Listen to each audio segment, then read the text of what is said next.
like pretext to whatever you're doing right now. So you Yeah. how you decided the exact topic for your masters, right? Why people's involvement in climate, environmental activities, right? So why you decided that Okay. Yeah. specific topic? Because there are so many topics related to environment, right? Mm-hmm. There are so many. Right.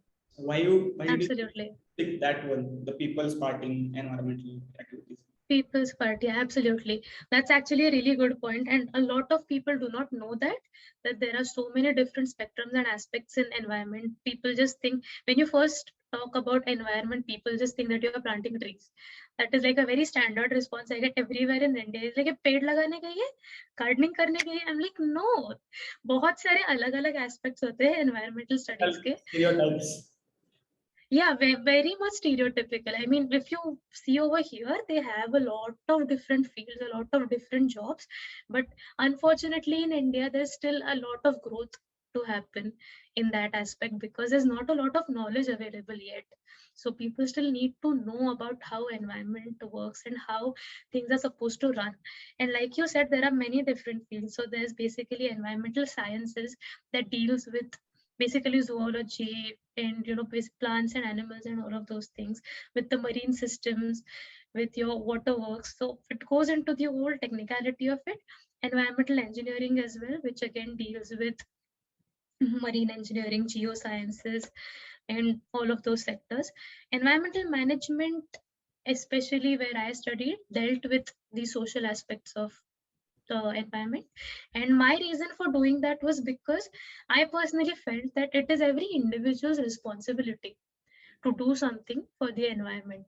So maybe if you learn these things on a technical scale, or if I chose to study about plants and animals, there wasn't much difference that I was going to make. I mean, that was my thought. Okay, I'm not saying that these people don't create a difference, they definitely do, but my outlook at that time was such that if I study about plants and animals more, I might just get to learn a lot about it and maybe contribute a little towards research.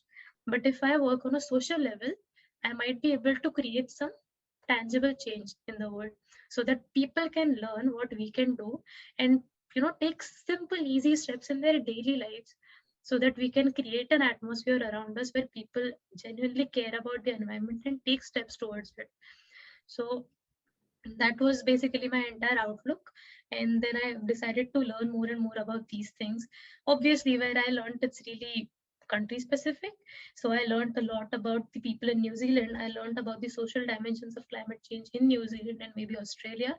But then there is still a lot to learn about the global spectrum and see how we can work on a global scale, how every country has its own unique set of problems, and how we can learn from different countries to deal with our own problems, and how we can contribute on a small scale, maybe as individuals, as communities, as small businesses. There are a lot of aspects to it, and everything just kind of needs to come together to work on the right track.